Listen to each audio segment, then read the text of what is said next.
Muy bienvenidos y bienvenidas. De todo les queremos agradecer su participación en este primer webinario, título de webinar sobre educación inclusiva, que está organizando la Red Regional por la Educación Inclusiva y la Organización de los Estados Americanos. Por suerte hemos tenido muchas inscripciones, así que bueno, es muy alentador saber que tanta gente quiere aprender sobre educación inclusiva y que está interesada en construir escuelas abiertas a todos y que valoren la diversidad. Así que eso. La duración aproximada del webinario es de 1 hora y media. Así que se puso muy demorado, pero vamos a tratar de terminar más o menos a tiempo. Primero, algunas cuestiones operativas. La plataforma Zoom es accesible a lectores de pantalla, al menos a los estándar. Así que si hay alguna persona con discapacidad visual para que tenga presente eso, y cualquier consulta la hacen por medio del chat. Por otra parte, el webinario va a contar con interpretación en lengua de señas norteamericana, que va a estar a cargo de Gerardo Castillo. Gerardo va a intentar hacer algunas señas propias de la lengua de señas internacional como para hacerlo un poco más accesible. Y la pantalla de Gerardo, ustedes seguramente la vayan a ver chiquita en la parte de arriba. Ahí estamos poniendo en el chat, que si hay alguna persona con discapacidad auditiva, ponga en grande la pantalla de Gerardo para ver bien las señas, marcándolos en su cuadradito en su pantalla. Hay que marcar la opción de fijar video. Así que cuando ustedes ponen la opción de fijar video, va a estar, o sea, va a aparecer la pantalla de Gerardo en grande. Así que también si hay alguna consulta con eso, nos dicen por medio del chat. ¿Sí?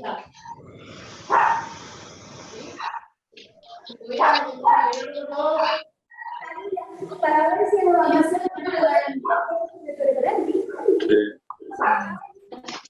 Gerardo, ¿no tenés la cámara encendida? Si aprueba, entonces, ya hay puntos. Yo quiero que en una escuela donde las personas tengan diferentes estilos de aprendizaje, diferentes estilos de aprendizaje. Y no excluir a las personas porque sean estudiantes diferentes o sean más estudiantes, sino que acepte toda la diversidad. El aprendizaje no puede ser infantil. Debe ser un... Bueno, estamos con alguna interferencia. Bien. Si me escuchan todos bien, empezamos. En primer lugar, nos va a decir unas palabras nos va a presentar la OEA y algunas de sus líneas de trabajo. Betilde Muñoz Pogosian, que es doctora en Ciencias Políticas, directora del Departamento de Inclusión Social de la Secretaría de Acceso a Derechos y Equidad de OEA. Y posteriormente Pamela Molina, que es magíster en Discapacidad y Desarrollo Humano, especialista en discapacidad del Departamento de Inclusión Social de la Secretaría de Acceso a Derechos y Equidad. Y después voy a decir yo algunas palabras por la Red Regional por la Educación Inclusiva para que nos conozcan mejor, y después ya sí largamos con las presentaciones de los ponentes, si les parece. Bueno, Betilde, te dejo la palabra. Bueno, muy buenos días a todos y a todas.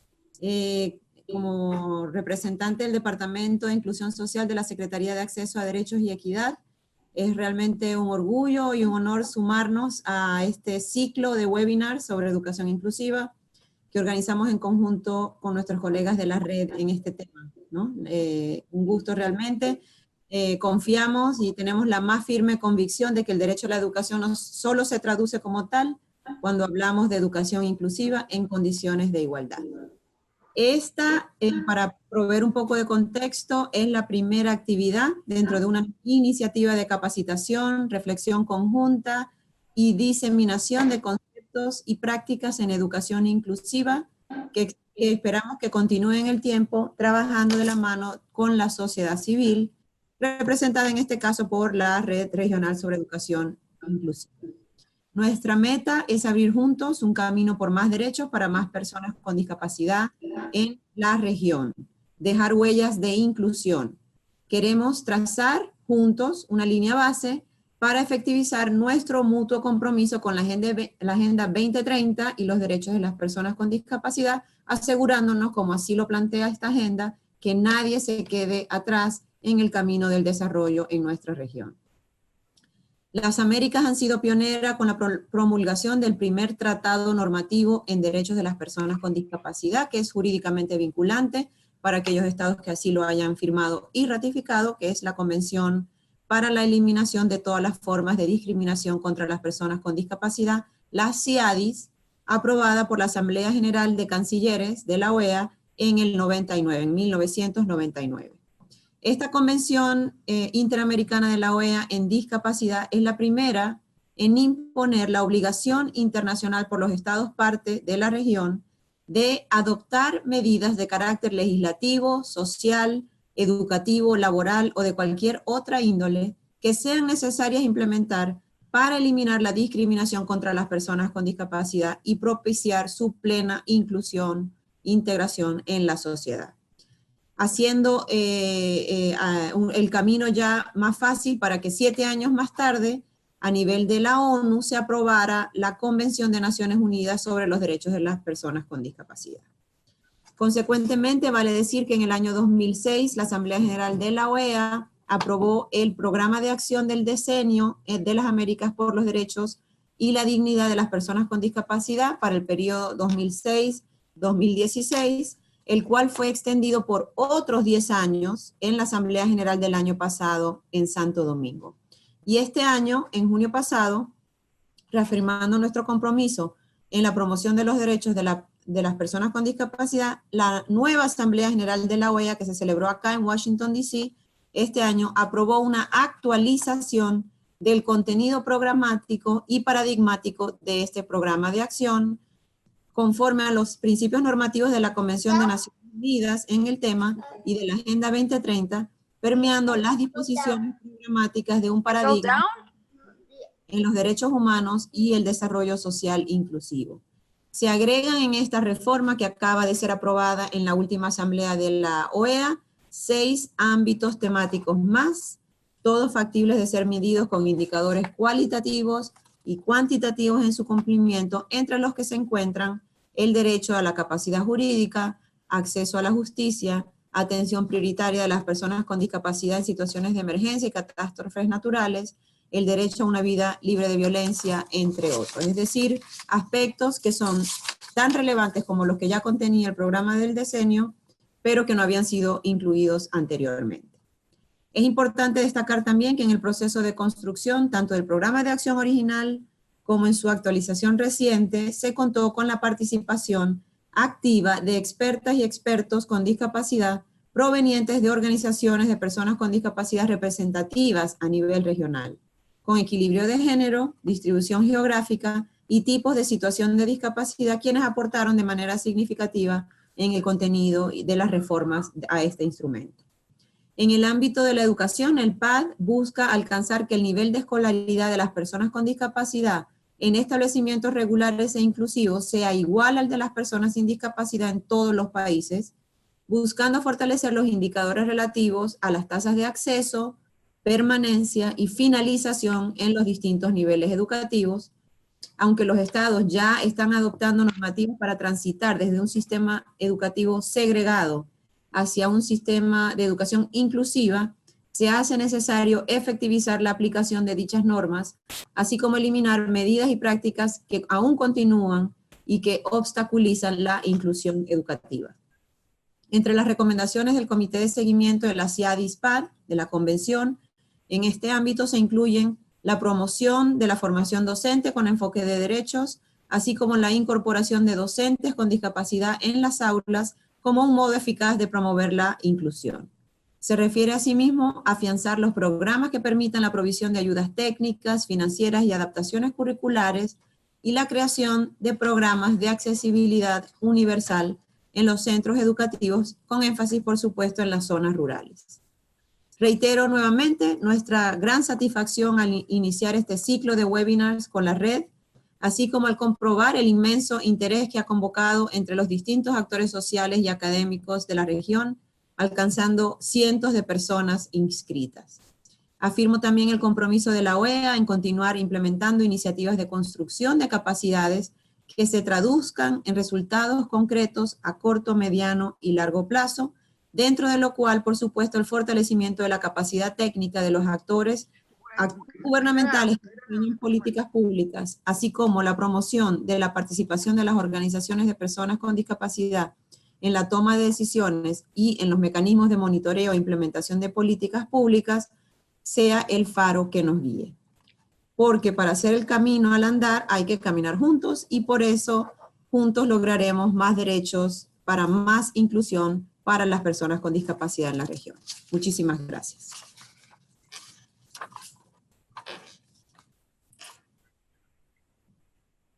Ahora voy a apagar mi...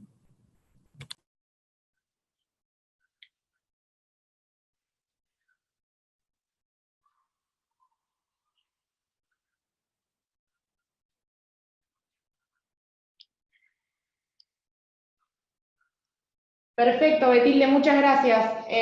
Ahora escuchamos a Pamela Molina, especialista en discapacidad también del Departamento de Inclusión Social de la Secretaría de Acceso a Derechos y Equidad. Pamela. ¿Aló? ¿Me oyen bien? Bueno, ok, perfecto. Bueno, simplemente saludar a todas y a todas, y a dar las gracias por su participación, por su interés, por su motivación en estar aquí, y decirle que yo estaré apoyando todo el ciclo de webinars, ya que son 5 por este año, hasta el final, hasta diciembre. Estaré apoyando la realización de los seminarios en las fechas que tenemos estipuladas para poder trabajar con todos ustedes en reflexionar la forma de ir transformando nuestros sistemas educativos y nuestras políticas públicas en educación para generar la inclusión en las Américas, ya, para las personas con discapacidad. Ok, solamente eso. Muchas gracias y muy contento de poder trabajar con ustedes. Bueno, muchas gracias, Pamela. Bueno, y aprovecho yo para decirles algunas palabras de la Red Regional por la Educación Inclusiva. La Red Regional por la Educación Inclusiva de Latinoamérica es una organización, es una coalición de organizaciones de y para personas con discapacidad y derechos humanos de 7 países de Latinoamérica: Argentina, Brasil, Chile, Colombia, Paraguay, Perú y Uruguay, que trabaja por el derecho de las personas con discapacidad a recibir educación inclusiva en una escuela para todos.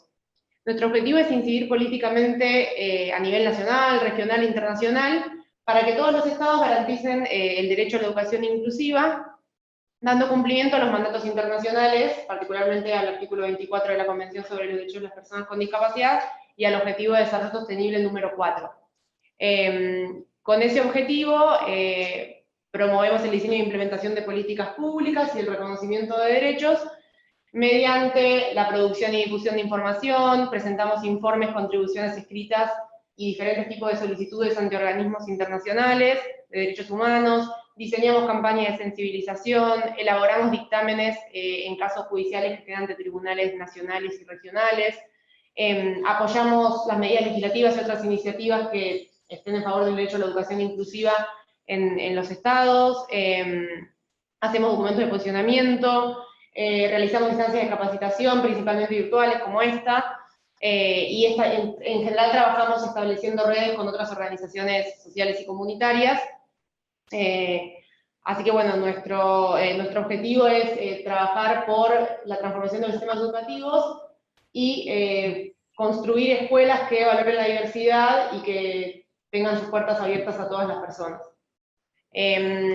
Así que bueno, dicho eso, le doy la palabra a nuestra primer ponente, que es Mercedes Viola. Ella es de Uruguay. Mercedes, a ver. Mercedes. ¿Sí? ¿Se escucha ahora? Perfecto, ahí está. Perfecto. Te vemos y te escuchamos bien. Hola, bienvenidos todos y todas. Yo soy Mercedes, como dijo Celeste, soy de Uruguay. Soy arquitecta y tengo una maestría en educación con un foco especial en desarrollo curricular y evaluación. También soy coordinadora del Grupo de Trabajo sobre Educación Inclusiva, es una de las organizaciones que pertenece a la red. Bueno, me he dedicado toda mi vida a la educación. tengo 3 hijos, y cuando nació mi hija menor, Magdalena, con síndrome de Down, me fui especializando, fui estudiando y especializándome en el área de educación inclusiva. ¿Para qué? Para poder ir acompañando a Magda en este proceso de abrir el camino a que pueda ejercer su derecho a la educación. Ella hoy tiene 18 años, está haciendo quinto de liceo, el año que viene terminaría el bachillerato, pero no ha sido un camino muy fácil. Pero el tema de que no ha sido fácil no es por Magda, y no es por su síndrome, sino por todas esas barreras y obstáculos que tiene el sistema educativo y algunas personas para permitir el acceso a la educación. Entonces, bueno, hoy vamos justamente a ver de conversar sobre estos temas, sobre educación inclusiva como un derecho, para que, bueno, no tengamos más que seguir luchando para que nuestros hijos o nuestras personas o queridos que conocemos con niños y niñas con discapacidad tengan que que el camino esté abierto para su educación y no que tengan que estar siempre derribando tantas barreras. Entonces, ahora estamos celebrando los 70 años de la Declaración Universal de los Derechos Humanos. Y esto es importante, ¿no? Porque quiero resaltar 2 artículos rápidamente. El artículo 2, que dice la prohibición de la discriminación. O sea, que toda persona puede exigir sus derechos, cualquiera sea su sexo, su raza, idioma, religión, condición social, etc. Y el artículo 26 es del derecho a la educación, y dice que toda persona tiene derecho a la educación, tiene derecho a ir a la escuela, continuar los estudios hasta donde desee, aprender, sin distinción de raza, de religión, de país, de origen. Entonces, este es un marco que tenemos de fondo, ¿no? Que la educación es un derecho fundamental, y es un derecho habilitante, es un instrumento poderoso que permite a los niños y adultos que se encuentran, a todos, pero especialmente a aquellos que se encuentran en una situación social o económicamente más vulnerada o marginados, salir de la exclusión y participar plenamente de la vida de la comunidad. Este derecho a la educación también es uno de los principales fundamentos que respalda la Agenda Mundial de Educación 2030, como se dijo recién al comienzo, y el Objetivo de Desarrollo Sostenible número 4, adoptado por la comunidad, dice, lo voy a leer, garantizar. ¿Hay alguna voz? Garantizar una educación inclusiva y equitativa de calidad y promover oportunidades de aprendizaje permanentes para todos, ¿no? El derecho a la educación está atravesado por 2 principios básicos, ¿no? Que es el de la universalidad y la no discriminación. Como dice de la Oficina del Alto Comisionado de las Naciones Unidas para los Derechos Humanos, y lo voy a leer, la educación inclusiva ha sido reconocida como la modalidad más adecuada para que los estados garanticen la universalidad y la no discriminación en el derecho a la educación. En la Convención sobre los Derechos de las Personas con Discapacidad, se señala que para que estas personas puedan ejercer ese derecho, han de existir sistemas educativos inclusivos. Y esto para mí es fundamental. El derecho a la educación es un derecho a la educación inclusiva. El derecho a la educación que tenemos todos, personas con y sin discapacidad, es el derecho a la educación inclusiva. Bien, como para seguir construyendo y avanzando, ¿no? Creo que hay 3 conceptos que son muy importantes, ¿no? Que son la base del derecho, por decir de alguna manera, que es el concepto de dignidad, de autonomía y de igualdad. Y la dignidad humana como un valor prejurídico y universal. ¿Qué quiere decir? Esta dignidad es el derecho que tiene cada ser humano de ser respetado y valorado como ser individual y social, con sus características, sus condiciones particulares, y a ser valorado por el simple hecho de ser persona, ¿no? Entonces, la vida de una persona con discapacidad tiene el mismo sentido y el mismo valor que una persona sin discapacidad.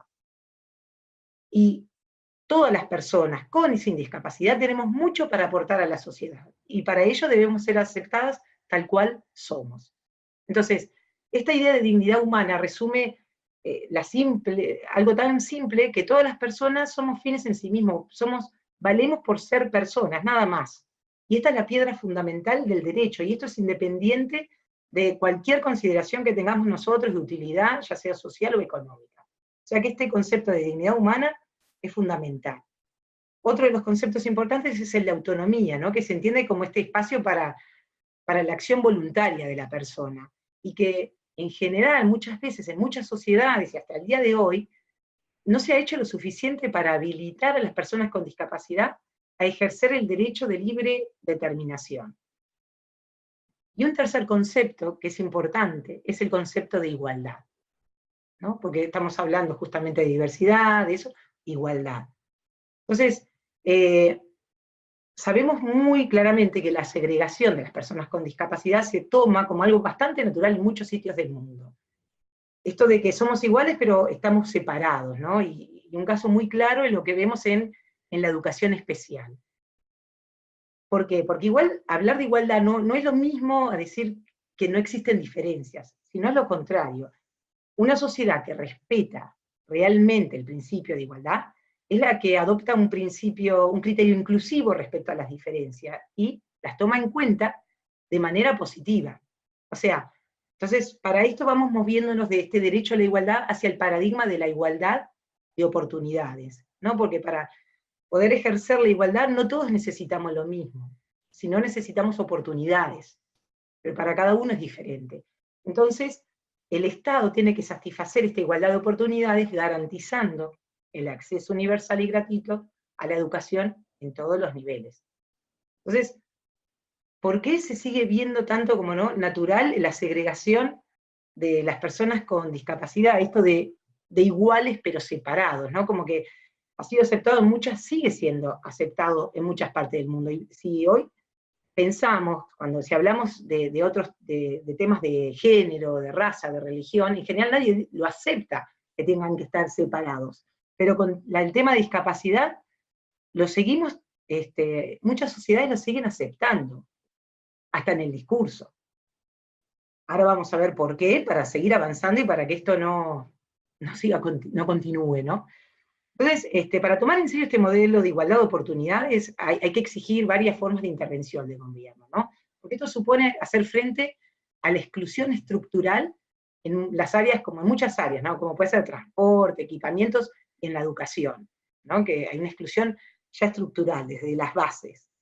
Esto de igualdad de oportunidades implica garantizar que las personas con discapacidad sean preparadas hasta el máximo de sus capacidades para asumir un papel productivo, ¿no? Y socialmente responsable en la sociedad, hasta el máximo de sus capacidades. No hasta el techo que yo decido ponerles, no. La igualdad de oportunidades también permite combatir los casos de discriminación que excluyen a las personas con discapacidad de la vida cotidiana. Y un cuarto componente que no es poco importante, es para esto de igualdad de oportunidades, es hacer frente a las actitudes sociales que tenemos profundamente arraigadas en relación con la discapacidad. Entonces hay que educar al público en general. Porque debemos ser conscientes que hay una contradicción entre estos valores que profesamos, ¿no? De la dignidad, de la autonomía, la igualdad, y la falta de aplicación de esto en el contexto de discapacidad. Y volvemos a esta pregunta, ¿por qué se da esto, no? Entonces, en verdad, hemos heredado nosotros como sociedad, cada uno de nosotros como persona que toma decisiones en esta sociedad, hemos heredado un modelo rehabilitador de la discapacidad, ¿no? En el cual veía a la discapacidad como a la persona con discapacidad como había que curarla, ¿no? Normalizarla. Si no lográbamos eso, bueno, había que segregarla o institucionalizarla, ¿no? Como que un problema que tiene la persona, no lo tenemos nosotros como sociedad. Y en el área del derecho, esto se veía desde el área de la beneficencia, ¿no? Como siendo consideradas dentro de la legislación de seguridad social o de servicios asistenciales, o, yo qué sé, como el tema de la incapacitación, la tutela, la curatela. Y esto fue hasta hace no mucho tiempo, y lamentablemente todavía en muchas legislaciones sigue existiendo este modelo. Acá en Uruguay, por ejemplo, en la parte de legislación estamos muy atrasados todavía. Y existe todo esto de la incapacitación y la curatela. Pero esta visión ha evolucionado mucho, ¿no? Hacia el modelo social. Y las bases fundamentales del modelo social, hay un concepto que es el fundamental, es que las causas que originan la discapacidad son sociales. No son las limitaciones o las características individuales las raíces del problema, sino el problema lo tenemos nosotros como sociedad, somos las limitaciones que tenemos la propia sociedad para prestar servicios o para asegurar adecuadamente que las necesidades de todas las personas, incluidas las personas con discapacidad, sean tenidas en cuenta dentro de la organización. Y el segundo presupuesto, que ya lo hablamos, es que se considera que todas las personas, incluidas las personas con discapacidad, tienen mucho para aportar a la sociedad. Entonces, las causas que originan la discapacidad son sociales, y si es así, las soluciones deben apuntarse a la persona. No deben apuntarse a la persona, sino a la sociedad. Eso que yo les comentaba hoy al comienzo de que este camino con Magdalena, que de repente hubo que sortear muchos obstáculos, la idea no es que Magdalena o que una persona con discapacidad tenga que estar sorteando los obstáculos. La idea es que nosotros, como sociedad, nosotros, sistema educativo, vayamos eliminando esas barreras para permitir el acceso a todos. El modelo anterior se centraba en la rehabilitación de la persona, mientras que el modelo social se basa en la rehabilitación de la sociedad. Tenemos que cambiar la sociedad, que está pensada y diseñada para la homogenización, y en verdad la tenemos que pensar y diseñar para que cubra las necesidades de todas las personas. Y eso es incluida las personas con discapacidad. O sea que se trata de identificar todas esas barreras que este modelo rehabilitador nos dejó para irlas derribando, para removerlas. Y esto hay que hacerlo en todos los ámbitos, incluyendo la educación, que los pilares de la educación están basados justamente en la normalización, en la homogenización, porque vienen desde la revolución industrial de la época de la producción en serie. O sea que tenemos que ir eliminando todas esas barreras. Esto es dejar de ver a las personas como un problema para considerarlas titulares de derecho. Como hablábamos hoy, derechos por ser personas dignas de derechos. Significa, entonces, situar los problemas fuera y centrar la atención en los diferentes modelos y procesos económicos y sociales y culturales que son, hoy por hoy, discapacitantes. ¿Por qué? Porque no están pensados para la diversidad y no permiten el ejercicio de estos derechos.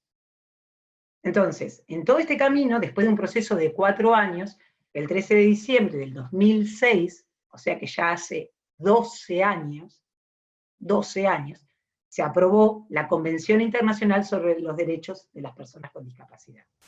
Esto fue un largo proceso, ¿no?, que participaron varios actores, los Estados miembros de las Naciones Unidas, observadores, cuerpos y organizaciones importantes de Naciones Unidas, relator especial sobre discapacidad, instituciones de derechos humanos y organizaciones no gubernamentales, entre las que tuvieron un papel muy destacado las organizaciones de personas con discapacidad. Esta participación de las organizaciones representativas de las personas con discapacidad fue uno de los puntos más importantes y enriquecedores del proceso, ¿no? Y con esto se plasmó uno de los principios básicos de la ideología inherente al modelo social, que se expresa bajo este lema, ¿no? Nada sobre nosotros sin nosotros. Bien, el propósito de la Convención es promover, proteger y asegurar el goce pleno y en condiciones de igualdad de todos los derechos humanos y libertades fundamentales para todas las personas con discapacidad, y promover el respeto de su dignidad inherente, ¿no? Entonces, esta convención establece cuáles son las obligaciones generales asumidas por los estados para promover el pleno ejercicio de todos los derechos. Esto después Dalí le va a profundizar más, ¿no? El Estado asume 3 tipos de obligaciones. Las obligaciones de respeto, ¿no?, que los estados deben abstenerse de actos o prácticas que sean incompatibles con la Convención y tienen que modificar o derogar leyes, costumbres y prácticas discriminatorias existentes. ¿Ah? O sea que todavía queda camino para andar en esto.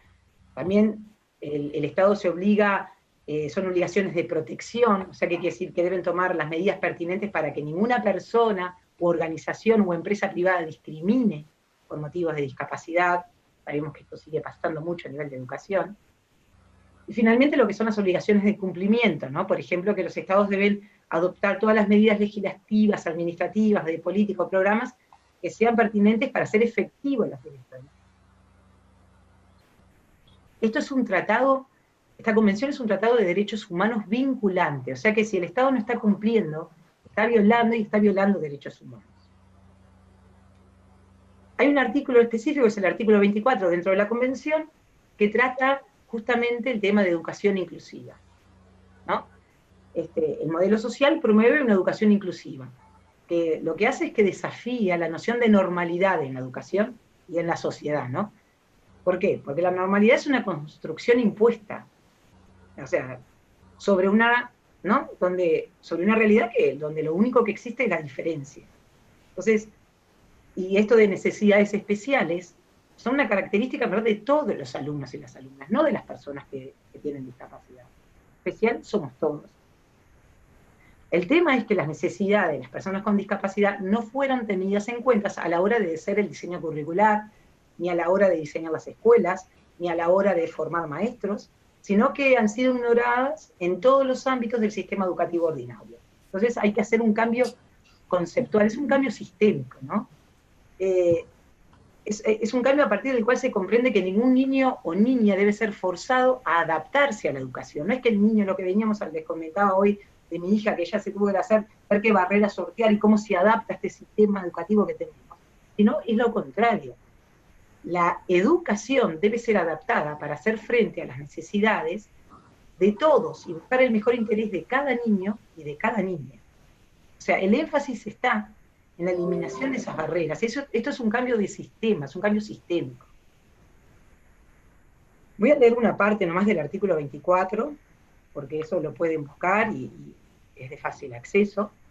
Pero bueno, como importante que dice, los Estados partes reconocen el derecho de las personas con discapacidad a la educación.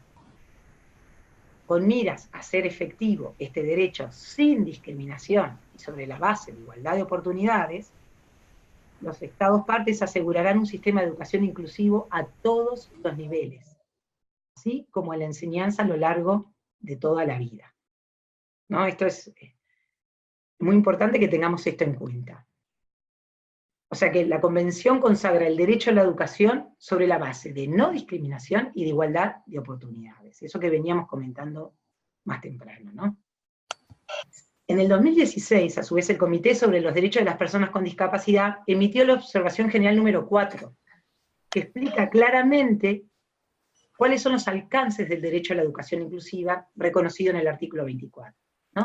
Para que no queden dudas, porque en nombre de educación inclusiva se han hecho muchas cosas que no están de acuerdo con este paradigma, ¿no? Entonces es importante tener claro varios conceptos. Voy a aclarar algunos, ¿no? Primero lo que es el concepto de exclusión, en el área, ¿no?, hablando de educación, ahora que se aplica a toda la sociedad en general. La exclusión es cuando a las personas con discapacidad se les impide o se les niega, directa o indirectamente, el acceso a todo tipo de inclusión, a todo tipo de educación, perdón. Eso es exclusión. Segregación es cuando estas personas con discapacidad asisten a instituciones educativas separadas, ¿no? Supuestamente diseñadas para responder a deficiencias concretas, ¿no? Estas son las escuelas especiales. Eso es segregación. E integración, es lo que yo les estuve contando de golpe de lo que pasó con Magdalena, ¿no?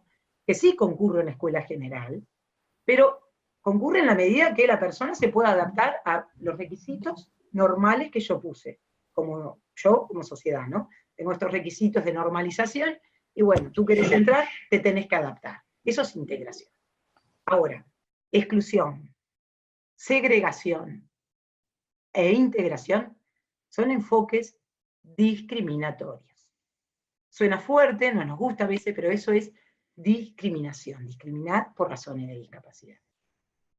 Entonces, ¿qué es la inclusión? En la inclusión, las personas con discapacidad asisten a escuelas generales, pero estas escuelas implementan cambios estructurales para garantizar una experiencia de aprendizaje equitativa y participativa.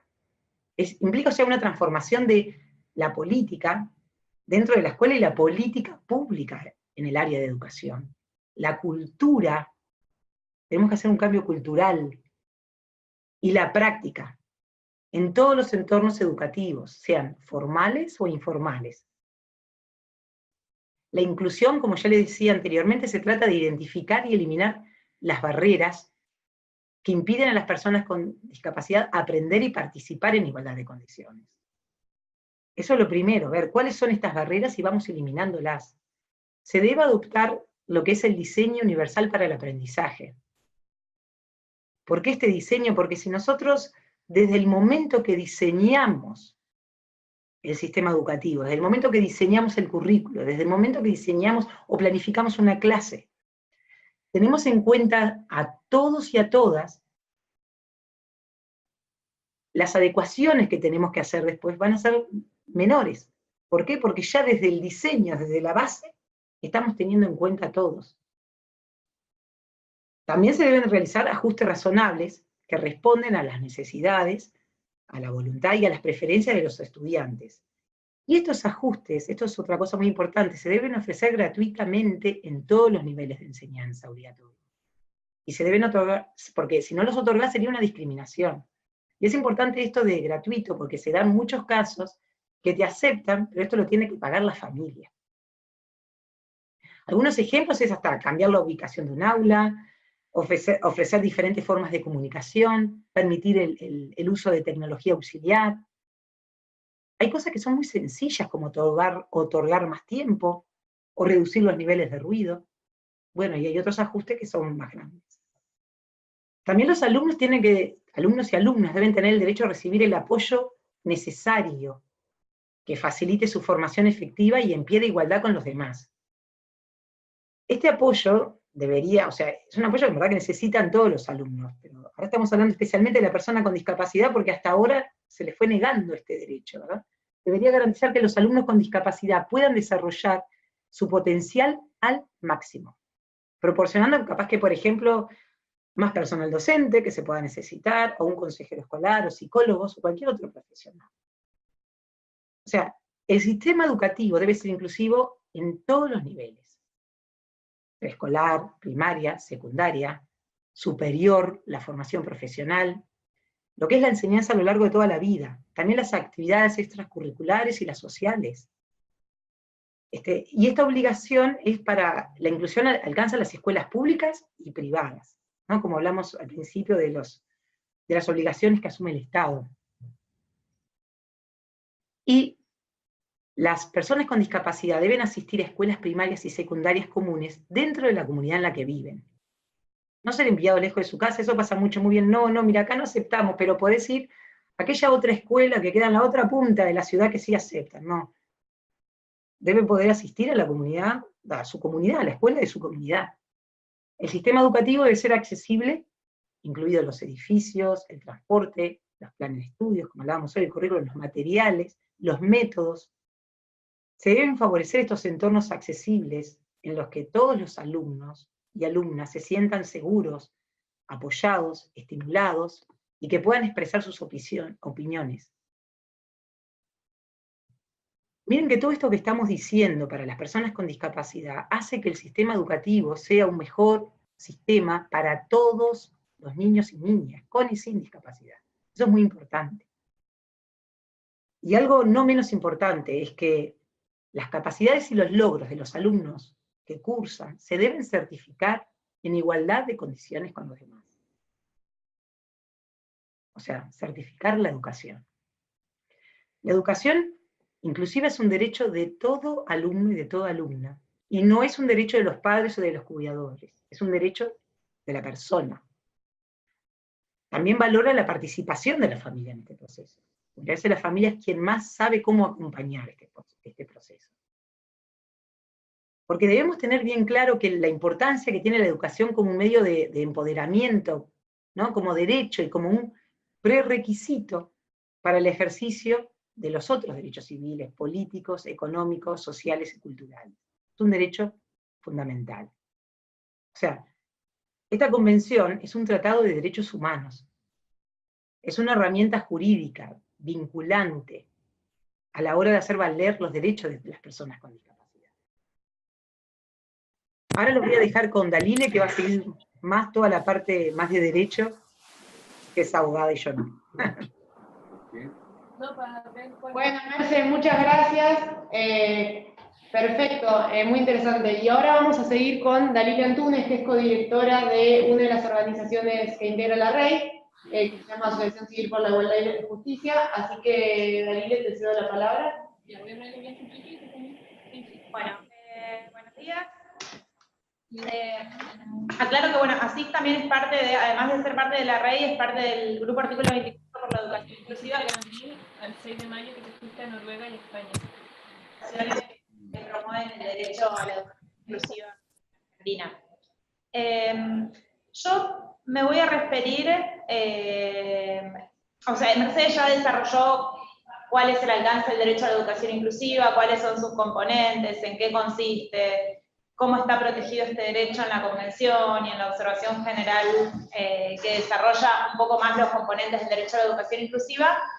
Y yo me voy a referir en concreto a qué herramientas jurídicas hay para hacer exigible este derecho. O sea, que las herramientas jurídicas son un tipo de herramienta para hacer exigibles los derechos, la posibilidad de reclamar por el cumplimiento del derecho a la educación inclusiva cuando este derecho es violado, no se agota en las herramientas jurídicas, y las organizaciones y las familias usan habitualmente otro tipo de herramientas comunicacionales y de otro tipo. Pero bueno, me voy a concentrar en las herramientas jurídicas. ¿Por qué? Porque es un componente clave de la exigibilidad de un derecho. Cuando hablamos de tener un derecho, un atributo esencial que tienen los derechos, y los derechos humanos obviamente como parte de los derechos, es que son exigibles. Digamos, si no podemos hablar de un derecho si no hay exigibilidad, si yo no tengo medidas concretas, si no puedo adoptar medidas concretas ante su violación que obliguen a la persona o a la institución que viola este derecho a cesar en la violación del derecho. Entonces, no podemos hablar de un derecho si no hay herramientas concretas para hacerlo efectivo. Bueno, normalmente como las familias, antes de llegar a utilizar las vías jurídicas, tanto las familias como las organizaciones han intentado por otros mecanismos más de diálogo, digamos, como con las autoridades del sistema educativo, de las escuelas, etcétera, en algunos casos del sistema de salud, cuando está involucrado en la prestación de algunos apoyos para el sistema educativo, etcétera. Pero normalmente lo primero que hacen las familias es intentar dialogar con las autoridades de la escuela, explicar, etcétera, o con las autoridades del ministerio.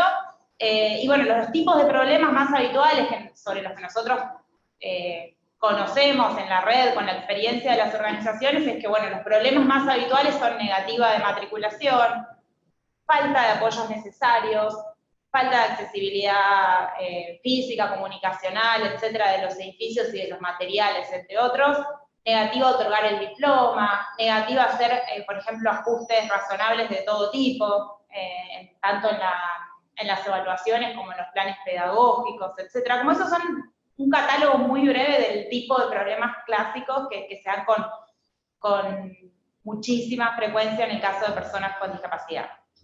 Entonces, ¿qué pasa cuando fracasa el diálogo con las autoridades de la escuela, cuando fracasa el diálogo con los docentes para tratar de resolver el problema? Y bueno, y ahí es cuando aparecen las herramientas jurídicas, cuando aparece la convención como una herramienta poderosa para obligar de alguna manera a un cese en la violación del derecho. Y en ese aspecto, una primera herramienta que es más de tipo normativo, que es precisamente la que mencionó Mercedes, pero yo solo quiero resaltar una vez más porque me parece muy poderosa, es la herramienta normativa que da la Observación General 4 del Comité que desarrolla el componente. ¿Por qué es una herramienta poderosa y por qué todos deberíamos conocerla muy bien y leerla mucho y estudiarla, etcétera?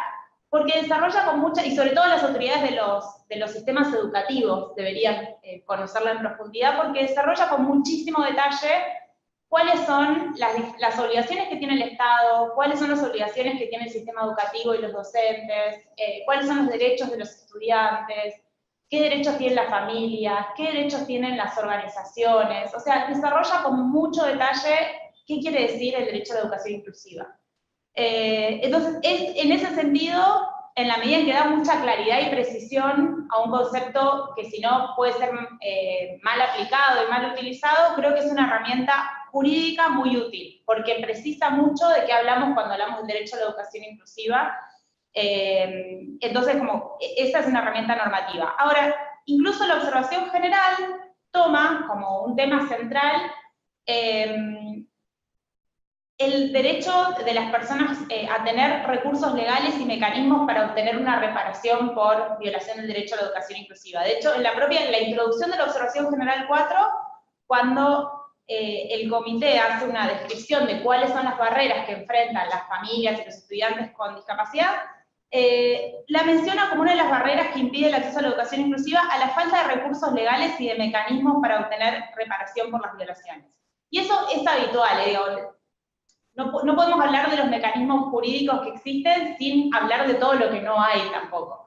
Y en eso, desde la Red Regional por la Educación Inclusiva, un problema estructural que identificamos en los países de la región es que hay un déficit en los sistemas educativos y en general en los sistemas institucionales de los países que no ofrecen mecanismos de reparación eficaces para que las familias puedan reclamar ante violaciones del derecho a la educación inclusiva y obtener un remedio efectivo. Digo, faltan estos mecanismos, y a pesar de que en el sistema educativo pueden ocurrir graves violaciones de derechos humanos y pasa con mucha frecuencia con las personas con discapacidad, digo, es un ámbito muy significativo para la vida de todas las personas. O sea, una violación de derechos por discriminación, por lo que sea que ocurra dentro de un sistema educativo, tiene consecuencias a lo largo de toda la vida y afecta mucho la vida de las personas. Y eso lo sabemos por dialogar constantemente con familias de padres, con familias, padres de niños con discapacidad, que cuando hay un conflicto en el sistema educativo con la inclusión de un estudiante, eso tiene una afectación muy grande para el niño, para la familia, afecta muchísimo. Y sin embargo, es un tipo de situación que a pesar de ser muy grave, muy dramática, no encontramos vías adecuadas para resolverlas de una manera que sea razonable. Digo, lo que pasa con frecuencia es que la única vía disponible, en muchos casos, es ir a la justicia. ¿Por qué? Porque no hay otros mecanismos más rápidos, más efectivos, más sencillos que permitan resolver adecuadamente estos conflictos. Entonces ya ahí hablamos de un déficit de acceso a la justicia, cuando la única vía posible con la que se cuenta para acceder a un remedio por un tercero imparcial que pueda resolver un conflicto, si la única vía es la justicia, y bueno, ahí ya denota que fallaron muchas cosas antes en el sistema institucional, porque no debería ser necesario, como no es necesario para la mayoría de los padres y madres de otros niños, no debería ser necesario ir a la justicia para algo tan sencillo como obtener una vacante en una escuela, obtener los apoyos que se necesitan, etc. Pero bueno, ¿qué dice la Convención en particular sobre qué tipo de mecanismos son los que deberían existir? Porque, digo, el comentario general 4 da algunas precisiones sobre las características que deberían tener estos mecanismos de reclamo. Yo dije que en general faltan, que no hay, pero esta en realidad es una generalización, porque en algunos casos y en algunos países hay algunos mecanismos y algunos organismos que funcionan bien, o que funcionan relativamente bien con algunos déficits, pero en algunos casos hay algunas herramientas, y yo voy a mencionar algunas de ellas más adelante. Pero ¿qué dice la Convención? Por el comentario general. Por un lado, en el párrafo 31, dice, al referirse a ajustes razonables, dice que los Estados partes deben establecer sistemas independientes para supervisar la idoneidad y la efectividad de los ajustes y ofrecer mecanismos de reparación seguros, oportunos y accesibles cuando los alumnos con discapacidad, y llegado el caso, sus familiares, consideren que los ajustes no se han provisto adecuadamente o que han sido objeto de discriminación. Y después dice, las medidas para proteger a las víctimas de discriminación contra la victimización durante el proceso de reparación son fundamentales. O sea, por un lado, señala algunos atributos que tienen que tener los mecanismos de reparación que tiene que tener el Estado. Tienen que ser seguros, oportunos, o sea, no tienen que demorar mucho tiempo, tienen que estar disponibles rápidamente, etcétera, y accesibles. O sea, tiene que garantizarse la accesibilidad de todos y todas a esos mecanismos. Y después también me parece importante resaltar que dice que ese proceso de reparación no debe revictimizar a la persona. O sea, deben ser adecuados para no producir una nueva victimización y un maltrato durante el proceso de reparación. Y después, en el párrafo 65 también, el comentario general dice que los Estados partes deben establecer mecanismos de denuncia y recursos legales independientes, eficaces, accesibles, transparentes, seguros y aplicables en los casos de violaciones del derecho a la educación. Las personas con discapacidad deben tener acceso a unos sistemas de justicia que entiendan la manera de integrarlas y sean capaces de hacer frente a las denuncias por motivos de discapacidad. Los Estados partes también deben velar porque la información sobre el derecho a la educación y sobre la forma de impugnar la denegación o violación de ese derecho sea objeto de amplia difusión y publicidad entre las personas con discapacidad con la participación de las organizaciones que las representan. O sea, en el último párrafo lo que se señala es lo que es una precondición. Muchas veces las personas no acceden a mecanismos de reclamo porque no tienen información sobre qué pueden hacer, sobre el alcance del derecho a la educación inclusiva. Entonces dice, por un lado, tiene que haber información para las familias, y no solo sobre el derecho, sino sobre la forma de impugnar la denegación o violación de ese derecho, que eso muchas veces se desconoce. Y después tiene que asegurarse que haya mecanismos de denuncia y recursos legales que sean independientes, eficaces, accesibles, transparentes, seguros. Y después, por otro lado, habla del sistema de justicia. El sistema de justicia es uno de esos mecanismos, pero debería haber otros que sean más rápidos, más transparentes, más eficaces sobre todo, porque la justicia, uno de los problemas que vamos a ver ahora es que demora muchos años, muchas veces en algunos países, y dependiendo del país, pero en algunos casos es bastante difícil acceder porque hay que acceder a abogados y no hay servicios de justicia gratuita de manera que puedan atender todos los casos que hay. Entonces, bueno, acá señalo solo me parecen importantes estos dos párrafos, el 31 y el 65, porque desarrollan con bastante precisión los atributos que tienen que tener un sistema de reparaciones. Y es responsabilidad de los Estados disponer los mecanismos institucionales que aseguren que tenemos acceso a herramientas de reparación que sean independientes y eficaces y que resuelvan de manera idónea los problemas en el ejercicio del derecho a la educación inclusiva. ¿Cuáles son los que hay disponibles habitualmente, las vías jurídicas? Por un lado, una posibilidad que tienen las personas que son víctimas de violaciones al derecho a la educación inclusiva son las vías administrativas, que es pedirle al organismo o a la escuela o a la institución, lo que fuere, que tomó una decisión o que con su práctica viola el derecho a la educación inclusiva, pedirle una revisión de la decisión, o sea, pedirle que la revierta, pedirle que cesen el acto discriminatorio, etcétera, o hacer esa misma petición, una presentación administrativa ante un organismo superior, también puede ser. Un organismo superior, jerárquicamente superior al que tomó la decisión. Eso como son las vías administrativas. Entonces es como, el equivalente es, bueno, una familia que es víctima de una violación del derecho a la educación inclusiva y hace una presentación administrativa, o en la misma escuela que tomó la decisión, o ante la autoridad superior del ministerio, la supervisión pedagógica, lo que fuere, pidiéndoles que reviertan la decisión.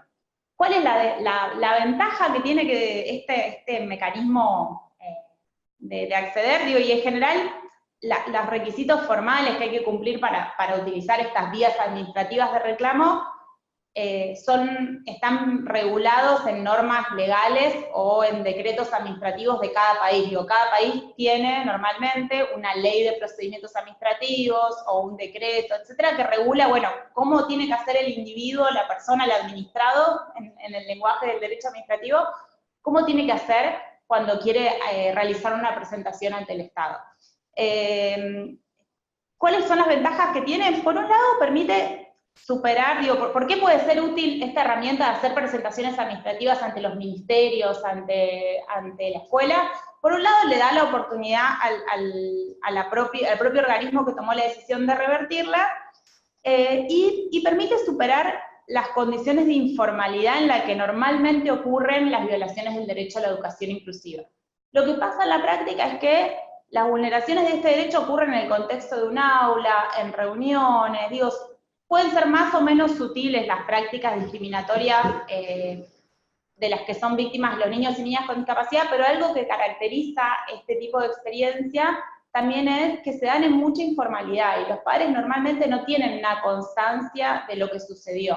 Digo, es muy raro que cuando alguien le dice a un padre que no puede ir el niño o niña a la escuela porque no es accesible, que le dé una nota por escrito dejando constancia de ese hecho. Entonces hay algo de que también hacer presentaciones por escrito cuando se tiene un planteo para hacer ante una escuela o ante un Ministerio de Educación es una forma de dejar constancia por escrito del problema y de forzar de alguna manera a la autoridad administrativa a revisar la actuación propia y revertir el problema, o en todo caso dar una explicación fundada y formal sobre su punto de vista sobre el tema. O sea, es una forma de formalizar, de generar evidencia, documentación sobre el problema, y en muchos casos da resultado también para, en el sentido de que muchas veces genera una revisión de la decisión, porque el hecho de tener ya una presentación por escrito no es lo mismo que tener un diálogo informal, etc. Entonces muchas veces funciona como un mecanismo,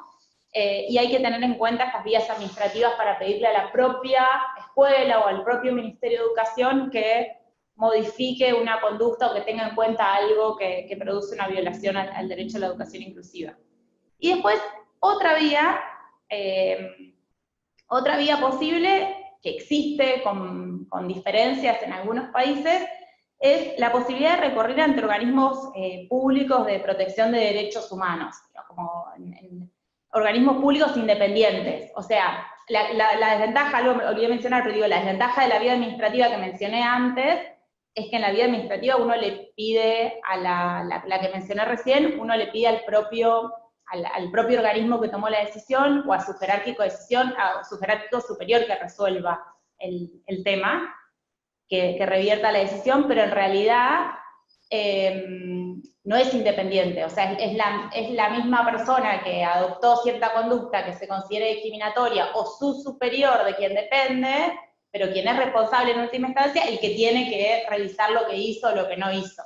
Entonces no es independiente, no es un tercero imparcial que escucha a las dos partes. Ahora, la otra posibilidad que les quiero mostrar ahora es la de, bueno, hay en muchos países organismos públicos independientes de defensa de derechos y órganos de control que lo que tienen es que son organismos separados e independientes, cuando lo son, ¿no? En algunos países puede haber problemas con que no sean independientes, esos organismos de defensa de derechos, ese es otro problema, pero en teoría deberían ser independientes de el que tomó la decisión, entonces tienen la libertad de poder resolver con imparcialidad el conflicto o la violación de derechos.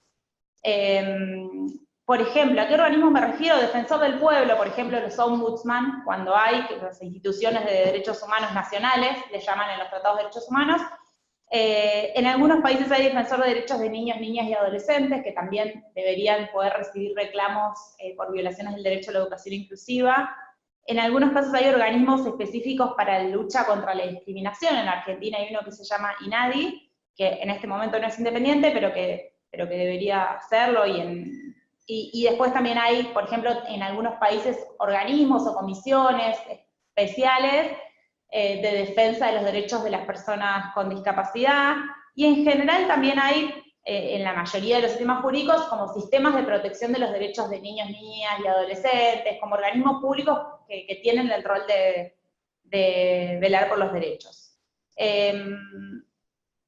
Bueno, la utilidad que tenga, la ventaja de esto es la que les dije, en la medida en que sea independiente, es la posibilidad de ser un organismo independiente cuya finalidad o cuyo centro de interés está la protección de los derechos, digamos. Uno va a un organismo experto en protección de derechos para que tome una decisión sobre el tema.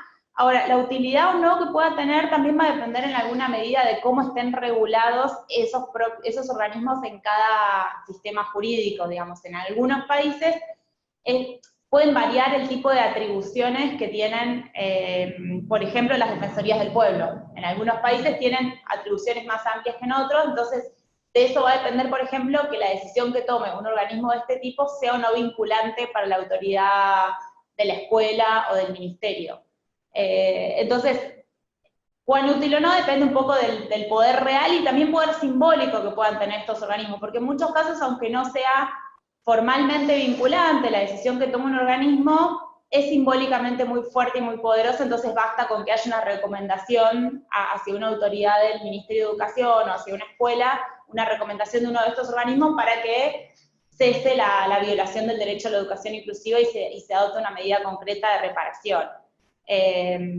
Entonces, también el poder simbólico de estos organismos para defender el derecho a educación inclusiva es muy importante. Además de eso, bueno, lo que tiene también es que son procesos, en general son procesos más rápidos y más informales, digo, donde no se necesita ir un abogado porque va la persona directamente al organismo para hacer un reclamo y el organismo lo procesa. ¿Cuáles pueden ser dificultades? Y bueno, en algunos casos, dependiendo, digo, como hay algunos que tienen como una agenda muy activa en la educación inclusiva y que saben mucho del tema y que llevan muy bien temas de este tipo, y nosotros hemos conocido algunos casos de defensorías de algunos países que son muy activas en la defensa del derecho a la educación inclusiva, defensorías del pueblo, pero bueno, también puede ocurrir que una defensoría desconozca en particular, digo, puede haber un desconocimiento del tema, entonces digo, ahí puede haber también una dificultad en que la defensoría lo lleve adecuadamente y defienda adecuadamente el derecho, pero bueno, es una dificultad que hay que abordar, pero en definitiva, cuando existen son una herramienta deberían ser una herramienta para garantizar el derecho a la educación inclusiva. Y después también una última mención de un tipo de organismo que en general no tenemos en cuenta, pero que en algunos países funciona, en algunos países es muy fuerte la educación de gestión privada también.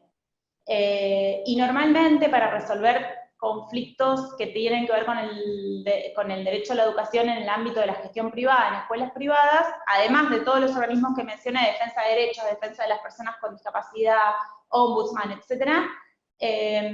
Además de eso, en algunos países también son competentes, en el caso de las escuelas privadas, organismos de defensa del consumidor, porque es como un contrato de prestación de un servicio. Entonces, en algunos países también se ha recurrido incluso a organizaciones de defensa del consumidor para que tomen, a organismos independientes de defensa del consumidor para intervenir ante violaciones del derecho a la educación inclusiva en el contexto de una escuela privada. No quiere decir que no sean competentes todos los demás derechos, todo lo contrario, sí lo son, pero además se agregan en particular estos organismos.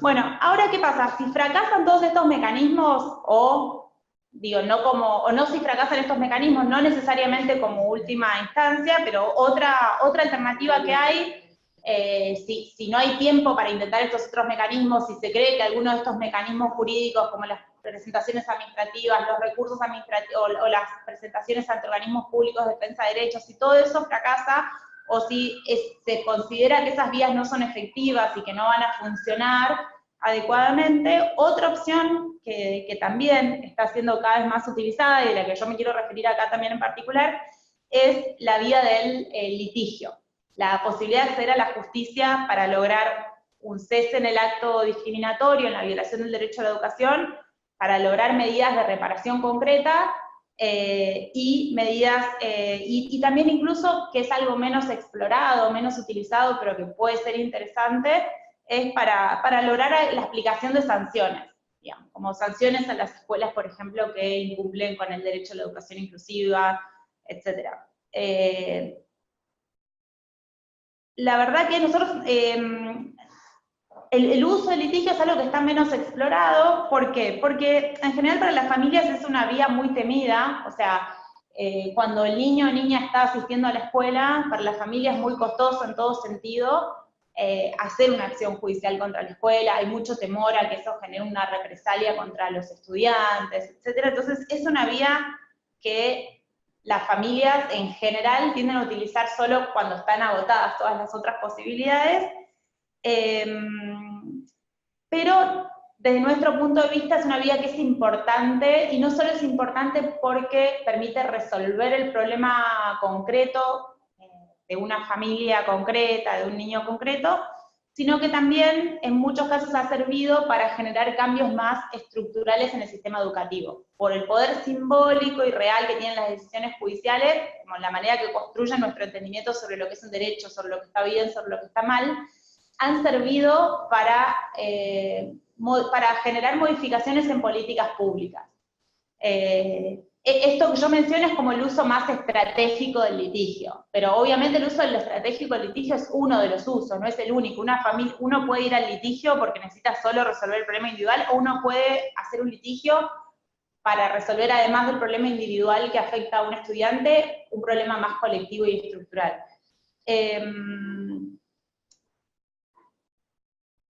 La ventaja, obviamente, de la vía judicial es que uno tiene el acceso a un juez o jueza que tiene que resolver el conflicto de manera imparcial, escucha las dos partes, escucha las argumentaciones y después resuelve, y es vinculante, o sea, no hay ninguna duda de que es vinculante, incluso si hay una condena en el contexto de un litigio, el juez puede forzar la ejecución de esa condena judicial. Entonces, esa es como la ventaja más clara y más obvia del litigio.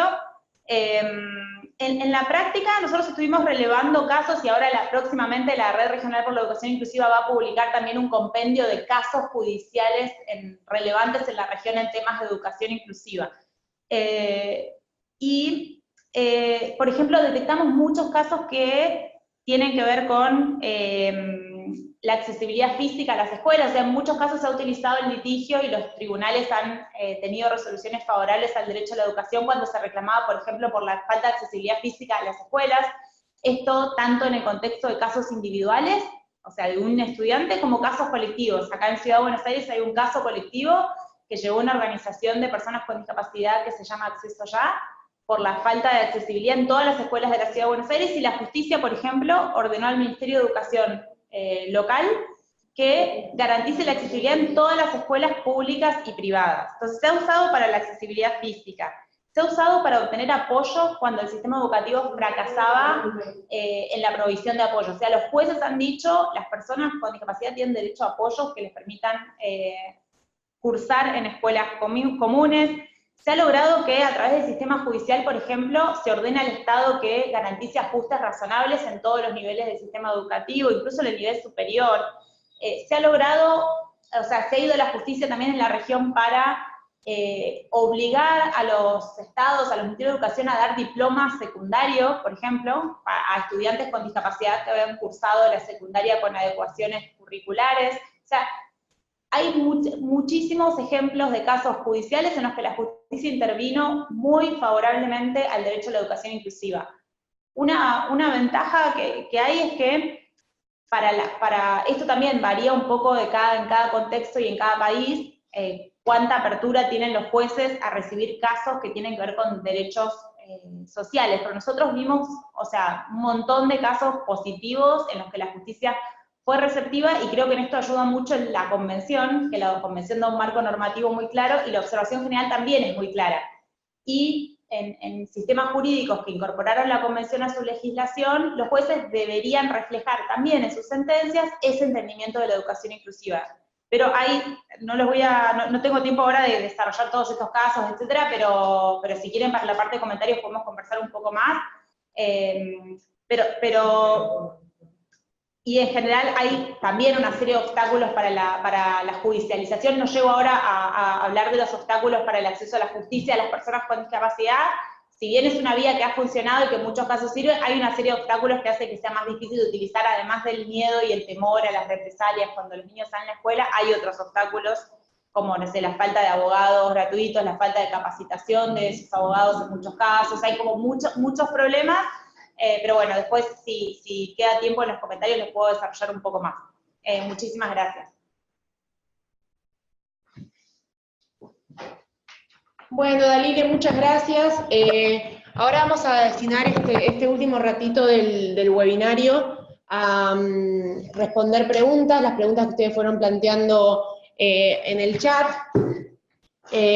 Bueno, básicamente hay algunas preguntas, si quieren aclarar a quién si se la quieren hacer alguna de las dos ponentes en particular, les pedimos que lo aclaren, y si no, bueno, vemos ¿Quién responde?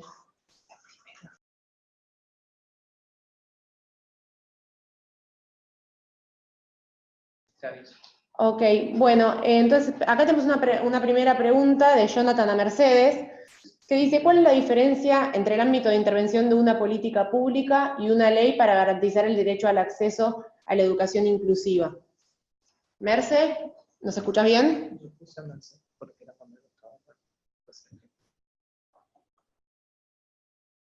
Hola, sí, te escucho. Ah, ¿Me perfecto. podés repetir de nuevo la pregunta? Porque me la... Sí, te la repito. ¿Cuál es la diferencia entre el ámbito de intervención de una política pública y una ley para garantizar el derecho a la educación inclusiva? Bien. Mirá, yo vuelvo a repetir, yo no soy abogada, o sea que creo que todo lo que tenga que ver con la parte de derecho, creo que es mejor que lo responda Dalile. Yo les puedo contar lo que sí implica una verdadera educación inclusiva. ¿Cómo se resuelve a nivel de quién resuelve? Eso es mejor capaz que conteste Dalile, ¿te parece? Sí, sí, también si Jonathan quiere precisar un poco la pregunta y decir específicamente, más específicamente a qué se refiere, claro, porque es medio genérica la pregunta y no... sí, la diferencia entre el ámbito de intervención de una política pública y una ley, para garantizar el derecho, digamos, a dónde llega cada uno, entiendo que es la pregunta. Claro. La política... No, las leyes son una de las formas, creo que las leyes son los marcos normativos, además de las leyes de establecer principios, etcétera, una ley también puede crear una política pública, en la medida en que puede ordenar que se establezcan programas con líneas de acción, etcétera, que tiendan a hacer efectivo un principio o un derecho de manera más general. Entonces, creo que la ley es una herramienta normativa para muchas veces formular políticas públicas. Las políticas públicas Sí, hay más. están formadas a través normalmente de leyes, decretos, partidas presupuestarias, etcétera, como tiene una serie de componentes, pero la ley es una herramienta para, en muchos casos, las leyes crean políticas públicas que después hacen efectivo el derecho a la educación inclusiva, además de establecer principios generales y normas, etcétera. En la medida en que conforman programas y definen el establecimiento de recursos, definen de manera concreta de qué manera se van a llevar esos objetivos, etcétera. No sé si responde la pregunta, pero cualquier cosa... sí, en ese sentido hago una aclaración, digamos, las preguntas que no se lleguen a responder ahora se podrán responder por escrito, así que al final del webinario les voy a pasar 2 correos electrónicos para que ustedes manden sus consultas. Otra pregunta de Jonathan a Dalile, ¿la convención surte efectos jurídicos por sí sola al momento de ratificarla o es necesario que se armonicen en leyes internas? Sí. Sí surte efectos en sí solo al momento de ratificarlas porque son obligatorias. Un Estado que ratifica la convención se obliga a cumplir con sus principios, con sus derechos, etcétera, pero entre otras obligaciones, la propia convención obliga al Estado a adecuar su normativa interna. Eso quiere decir que una vez que se ratifica la convención, todos los Estados tienen la obligación de mirar toda su normativa y derogar aquella o modificar aquella que viola la convención y reemplazarla por otra nueva. O sea, parte de la obligación que genera la convención es adecuar los marcos normativos. Lo que no quiere decir que no sea obligatoria la convención y que en el caso de conflicto deba prevalecer la convención. Perfecto. Y Emanuel nos pregunta, me gustaría saber si hay instancias internacionales donde se pueda denunciar y o dar seguimiento en caso de no responder las autoridades locales. Muy buena pregunta, porque no lo mencioné. Pero sí, es verdad. Yo me enfoqué más en lo local, pero es verdad que sí, hay instancias, hay organismos regionales e internacionales de protección de derechos humanos a los que se puede recurrir ante violaciones del derecho a la educación inclusiva. En el caso de la región tenemos la posibilidad de ir tanto al sistema interamericano de protección de derechos humanos como al Comité sobre Derechos de las Personas con Discapacidad, que es el de Naciones Unidas. Hay algunos, en el sistema interamericano hubo un caso, de hecho, sobre Argentina, al que se llegó después de que se perdió, o sea, fracasó el sistema de justicia argentino en garantizar la provisión de apoyos adecuados a una niña con discapacidad, y en el sistema interamericano, la Comisión Interamericana dictó una medida cautelar para reparar la violación del derecho a la educación inclusiva de la que era víctima la niña, ordenando la provisión de apoyos, los apoyos que fueran necesarios, y si están establecidos, si normalmente tienen ciertos requisitos de... Normalmente las vías internacionales y regionales lo que exigen es agotar los recursos internos. Esa es una dificultad para el acceso, o sea, hay que pasar por todas las instancias locales, y cuando todas estas fracasan, recién se puede llegar, con algunas excepciones a ese principio general, y es en el sistema interamericano, por ejemplo, se puede evitar el tener que cumplir ese requisito si se va pidiendo una medida cautelar, o sea, por ciertas afectaciones muy urgentes, etcétera, se puede ir sin agotar los recursos internos, pero es como una vía más excepcional para ciertos casos, etcétera, como hay que evitar como otros requisitos, pero una dificultad que hay para el acceso es eso, la exigencia de agotar los recursos internos, pero bueno, en el sistema interamericano, el caso que yo les comenté, por ejemplo, el de la niña que no recibía los apoyos que necesitaba, en ese caso se intervino a través de una medida cautelar, o sea que existe también esta posibilidad, pero sí son vías importantes para obtener reparaciones al derecho a la educación inclusiva también. Bueno, gracias, Aliria. Y ahora Mercedes Carrillo, del Departamento de Inclusión de la OEA, también nos quiere hacer unos aportes respecto del uso del sistema interamericano. Sí, muchísimas gracias, Celeste. En realidad eran algunos comentarios varios. Primero, me parece importantísimo lo expuesto por Dalila en relación a la justiciabilidad de los derechos, como la capacidad que tiene toda persona titular de derecho de exigirlos ante las instancias pertinentes. ¿Cómo se aterriza esto en diferentes países? Hay diferentes instancias administrativas o judiciales. Tenemos, por ejemplo, en las defensorías de los pueblos, también en las mismas tribunales de primera instancia, la posibilidad de interponer juicios ordinarios por violación del derecho a la educación. También están en algunos países como Chile, contralorías que funcionan en este sentido, e inclusive los propios CONADIs de la región, aunque son organismos estatales, tienen algunos sistemas de denuncias, que recolectan denuncias en relación a violaciones de los derechos de la Convención. Esto para aterrizar de alguna manera a qué instancia se puede acudir. Quiero compartirles asimismo algunos datos que hemos recopilado desde la OEA en relación a cuáles son los porcentajes de cambios de escuelas especiales que han transitado hacia escuelas del sistema regular de educación. Realmente los resultados no son muy alentadores, lo cual da cuenta del desafío que tenemos en seguir trabajando en esto. Cabe destacar que dentro de la OEA tenemos la Convención Interamericana para la Eliminación de todas las formas de discriminación contra las personas con discapacidad, CIADIS, es la que mencionaba Betilde Muñoz al inicio, y nosotros solicitamos informes a los Estados miembros de la OEA sobre el cumplimiento de esta convención. Y en materia de educación hicimos la pregunta de cómo estaban transitando desde de la educación especial a la educación inclusiva. Solamente 5 países de los 35 estados partes de la OEA que reportan, sea por la convención o por el programa de acción, nos dieron esta información. Y tenemos como un ejemplo exitoso el caso de Ecuador, que habla de que el 81% de las escuelas especiales están transitando la educación inclusiva. En el caso de Panamá, un 15% solamente. En el caso de Costa Rica, un 12%. En el caso de Argentina, tenemos apenas el 2.64% de escuelas especiales que están siendo cambiadas hacia centros de recursos de apoyo, y en Bolivia 0.66%. Los demás países no presentaron información, lo cual salta la alerta de lo preocupante de cómo estamos en este tema. Hoy un comentario que me llamó mucho la atención, y hablaban de que algunos de los usuarios, de que estaba ayer en algún curso o conferencia de educación inclusiva, y una profesora de un colegio de educación especial se sintió ofendida porque dijeron que la educación especial era excluyente.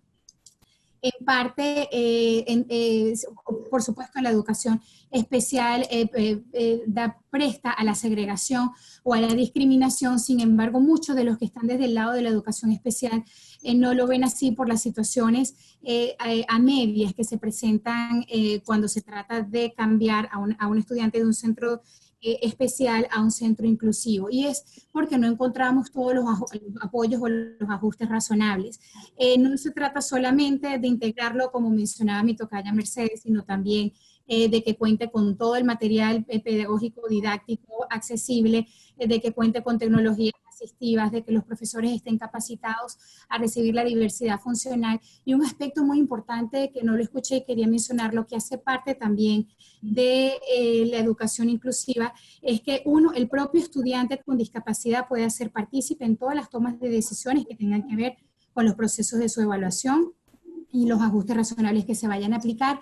Y otro componente muy importante, que es el de la concientización, ni siquiera hablemos de sensibilización a los propios estudiantes, justamente para evitar situaciones de bullying que se ven ahora muy común, y es por eso que eso es uno de los principales argumentos que padres y quienes abogan por la educación especial todavía están argumentando a favor de la educación especial, que una vez que incluyen a la persona con discapacidad en el aula regular, esta es sujeta de múltiple discriminación o bullying. Entonces, ese componente también es importante mencionarlo.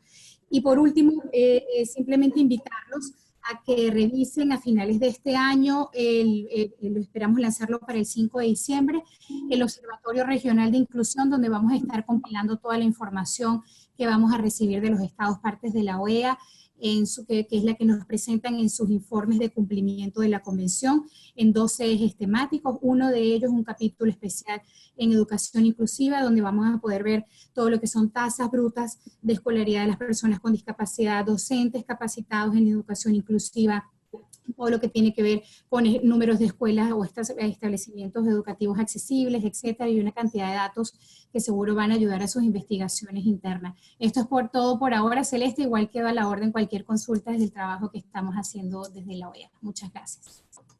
Bueno, muchas gracias, Mercedes. Vamos a cerrar porque estamos un poquito demorados con el tiempo, pero estamos registrando... Sí, una sola cosa, Dalila quiere hacer un aporte, pero digo algo antes. Estamos registrando todas las preguntas que quedaron sin responder acá, y las que aún no se llegaron a hacer las pueden circular por mail, ¿sí? O sea, las que ya están escritas acá, nosotros, si nos envían un correo con esa misma pregunta, se los respondemos. Tienen que enviarlo a rei.latinoamerica@gmail.com y a pmolina@oas.org. Las preguntas que quedaron sin responder y las que les surjan en el futuro las mandan a esos dos correos y van a obtener la respuesta por escrito. Les pedimos disculpas por este inconveniente, pero hay muchos participantes y por cuestión de tiempo no vamos a llegar a responder todo. Y le doy la palabra a Lile, que quiere hacer un comentario. Solo muy breve para celebrar lo que mencionó recién Mercedes, de todos estos indicadores e información que van a publicar de los diferentes estados. Me parece excelente que estén monitoreando esto y me parece muy importante que esos datos estén públicos porque, uno de los problemas con los que también batallamos las organizaciones es con la falta de datos adecuados, etcétera, y me parece excelente que estén incitando a los estados a generar estos datos y que los pongan a disposición. Me parece una muy buena iniciativa que va a colaborar mucho, seguro, con el avance del derecho a la educación inclusiva. Buenísimo. Otra cosa que les quiero comentar es que también a todas las personas que se hayan inscrito les va a llegar la grabación, un link de YouTube con la grabación de este webinario, ¿sí? Así que incluso cuando les llegue la grabación pueden plantear las preguntas o mandarnos un correo autónomo para que se nos respondamos por escrito. Les agradecemos mucho a todos la participación, esperamos que les haya resultado útil el webinario y los esperamos en el próximo, que es el 31 de octubre a las 10 a.m. también hora de Washington, que va a tratar sobre qué está pasando hoy en América Latina con el derecho a la educación inclusiva. Va a ser un webinario más de diagnóstico de las barreras y de cuáles son los desafíos principales en la región.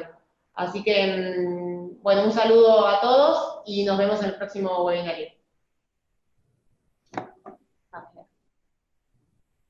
No sé si alguien de OEA quiere decir unas palabras de cierre también. Pamela. Bueno, desde el lado del Departamento de Inclusión Social, en nombre de la directora Betilde Muñoz, muchísimas gracias por este webinar que nos permite conocer un poco el estado de situación de la educación inclusiva en nuestra región. Gracias por estas iniciativas que nos mantienen al día y nos dan herramientas importantes para seguir luchando para eliminar la discriminación. Gracias a ustedes, Mercedes.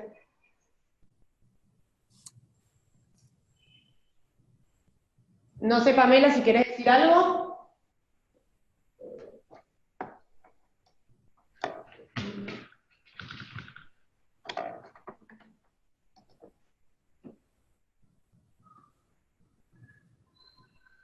Pamela. Yo se lo necesito, no lo necesito. ¿Aló? Ahí está. Bueno, si me oyen, ya. Un gran abrazo a todas y todos. Muchas gracias por su participación y compromiso. Ya, me comprometo también a responder por correo electrónico las preguntas que quedaron pendientes. Y bueno, el próximo webinar, que viene para el 31 de octubre, ahí esperamos a todas y todos los que estén interesados en registrarse. Un gran abrazo y agradezco a la red también, a la REI, ya, por este trabajo conjunto que estamos realizando, y espero que se continúe en el tiempo. Gracias también a Mercedes Carrillo, que está conectada desde Washington, desde la BEA, ya, para apoyar este proceso, y por sus contribuciones en relación al sistema interamericano, como mecanismo también de participación y de judicialización del derecho a la educación, como derecho a la educación inclusiva. También muchas gracias a Gerardo, el intérprete. Ya, nos vemos en una próxima. Un gran abrazo.